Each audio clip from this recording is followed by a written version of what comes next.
Потребно е системско решение за лицата со ретки болести, порачаа од Националната алијанса за инклузивна Македонија денеска на Светскиот ден на ретките болести. Конкретно за ретките болести си има протоколи со кои што ретките болести се речат.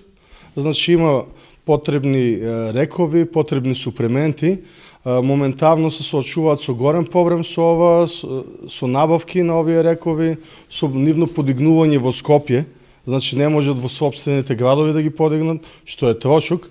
Меѓутоа ќе се избориме за сите. За разлика од досега, нештата кога во прашање се ретките болести, оптимистички тргнуваат на подобро. Благодарни сме на Министерството за здравство, бидејќи наш член од Националната алијанса за инклузивна Македонија го вклучија во тимот на здравство кој што ќе се бави со овие тематики.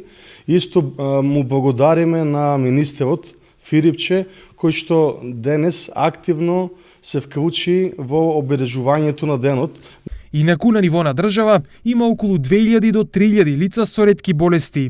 3 од нив се од Штип и се членови на Националната алијанса за инклузивна Македонија. Се работи за лица на возраст од 7, 9 и 23 години.